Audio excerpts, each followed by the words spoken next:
Your Story by W.C. Blackmon. It is great to hear the deeds and stories of others, their triumphs and successes, especially when against tremendous odds. It really makes us feel good. But here is a question. What of your story? Is it not one worthy of being heard? Better yet, is it not one worthy of being completed by you? There are far too many of us walking around today who once had a dream, but for one reason or another, no longer seek to bring it to reality. Which dream? The one that is directly tied to your heart and your gift. Perhaps because of that disconnection, many of us are suffering today from migraines, high blood pressure, unexplained body aches, and unhealthy weight gain or loss. While at my previous place of employment, I continually found myself in a state of either gaining weight or not being able to lose weight no matter how hard I tried. In addition, I went from being, in the words of one doctor, healthy as a bull, to being diagnosed with hypertension and type 2 diabetes. Everything came to a head like this. I had gone to the doctor on a Friday afternoon because I had been feeling bad all week. While there, I had some lab work done, but of course, I had to wait on the results. I expected to hear back in a few days at best, but to my surprise, a nurse calls me the very next day. Yes, on a Saturday morning. After confirming my identity, she proceeded to ask if I had been feeling dizzy, noxious, faint, abnormally weak, and a host of other similar questions. She then dropped the bomb on me that my glucose level was at 597, and by all rights, I should be in a coma. To put this in perspective for anyone who is not familiar with appropriate glucose numbers, a normal glucose level should be somewhere between 70 and 120, and perhaps 180 to 200 after a gluttonous meal. Consequently, upon receiving this information, I was more than a bit shook up. The crazy thing was that I went to the doctor because I had been feeling off. However, I had no idea that the situation would turn out to be so potentially critical. Did this experience get me thinking even more serious about my life? You better believe it did. My then new situation served as a constant reminder for me that I was not invincible, and that fact reminded me that if I truly wanted to live my dreams, I would have to do different, do better, and do more. That particular diagnosis took place in April of 2016. In August of 2018, I left my position as a conflict resolution consultant. 4 months after my last day, I had dropped 25 pounds. Almost 1 year later, my glucose level was maintaining an average of 104, and my blood pressure was once again under control. Also, this was without the continued intervention of doctor-prescribed pharmaceuticals.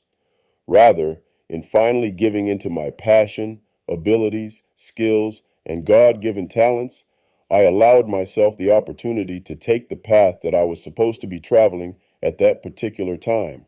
At this particular time. This is not to intimate that it was my former job that was causing the health issues. On the contrary, my position as a conflict resolution consultant was and is an integral part of my story. Indeed, the individuals I met, the lessons I learned, and the experiences I gained greatly contributed to my becoming.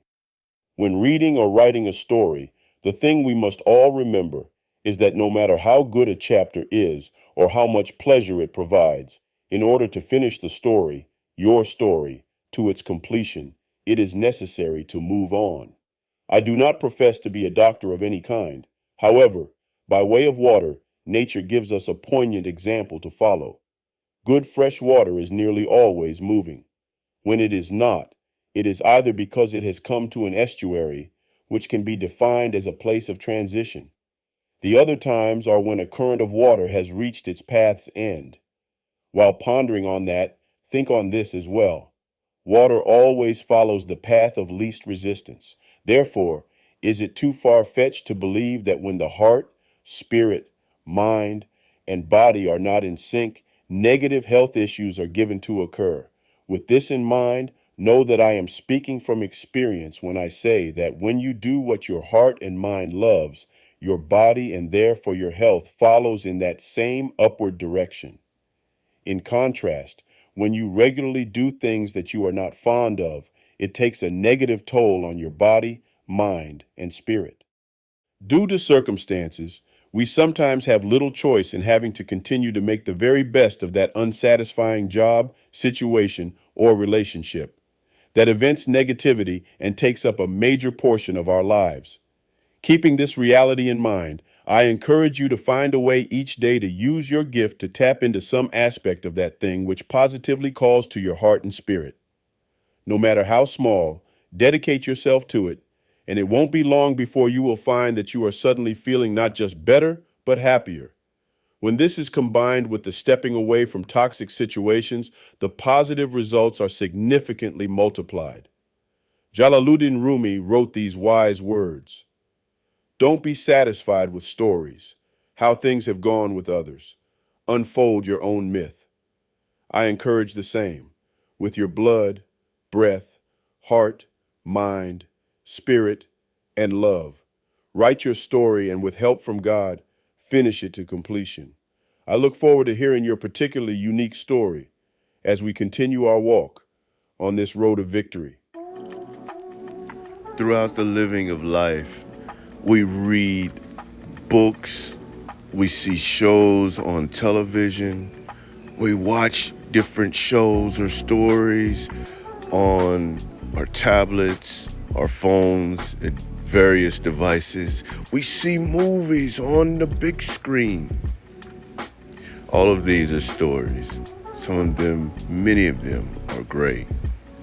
However, there is no story greater or more important than the story of your own life. That's the one that's key. And while we have the various distractions, many of them great, no matter how big the best-selling book is, no matter how amazing and fantastic the movie in the big screen is, your story is bigger. We just have to make sure that we don't get caught up in the chapters and locked in place. Go to the next chapter. God wrote your story. It's only for you to finish it, and with His help, to completion. Finish your story, and most of all, know that your story is most important of all. I'm W.C. Blackmon, and as always, I thank you for liking, sharing, subscribing, and as always, I invite you to my website, wcblackmon.com. That's wcblackmon.com. There you can book me as an inspirational speaker, also for trainings, workshops on various different areas that help to promote life personally and professionally. I look forward to connecting with you. As always, until next time, write your story, complete your story, move on to the next chapter, and make it happen on the road of victory.